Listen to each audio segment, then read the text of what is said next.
Good afternoon, everybody. I'd be really interested to get your feedback, hopefully positive feedback, on what you think about me discussing some of the things that I've been talking about in my Adventure Plus Purpose newsletter here on a video format. So if you've got any positive feedback, I'd love to hear it. But what I'm actually here to talk about today is positive feedback loops, which sound pretty geeky, but you might have heard of 9 fairly terrifying environmental tipping points we're careering towards.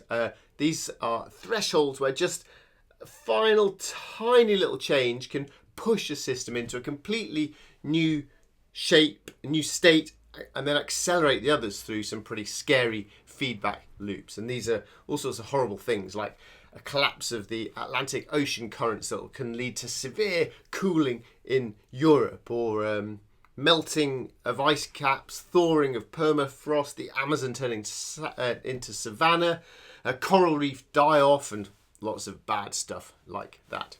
However, I've had a resolution to myself recently that I am a solutions-based fellow these days. So I want to instead try and focus on some positive feedback loops instead, because it's encouraging to realize that not only do our individual actions that feel great and inspire others, it's even better when they spiral upwards in positive circles, which impacts other different good things, and importantly also they help to raise our baseline assumptions about how good things ought to be and the sort of world that we want to be living in. So a couple of examples. The more time I spend in nature, the more I realise how depleted our countryside is due to industrial agriculture, and maybe that then inspires me to think about making changes to my diet.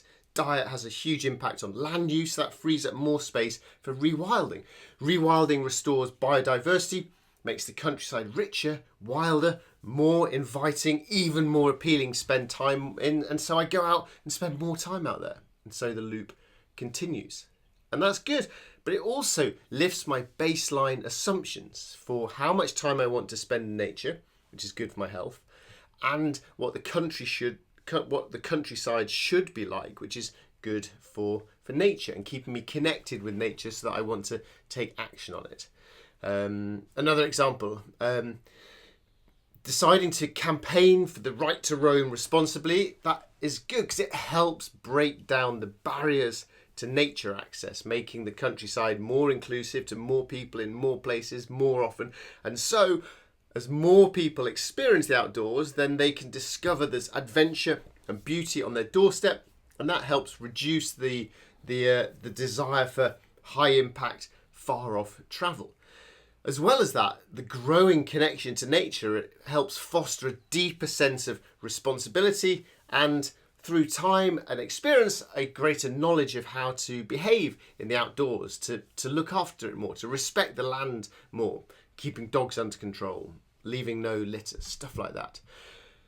And as people then start to care more for their local wild places, they are more likely to be active to protect and to try and improve them, to not just leave a negative trace, but to pick up litter, restore paths, encourage others to do the same. And this strengthens the movement overall for increased responsible access, builds momentum and public support for the right to roam. And so as more people get access, more people engage, and the cycle continues. And again, all this lifts the baseline assumption about what access we should have to our land and about the responsibilities we all have to care for it.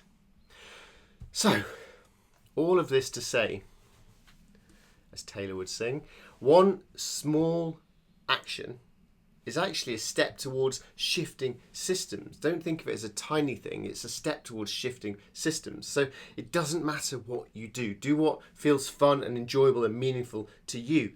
Everything helps. Just leap in and get involved with whatever adds fun, satisfaction, health, convenience to your own life. Yeah, all of this stuff helps the planet. It also helps ease the physical and mental health burden on the NHS, but crucially, they're all nice, easy ways to make your life better as well. Result, what do you think? Let me know.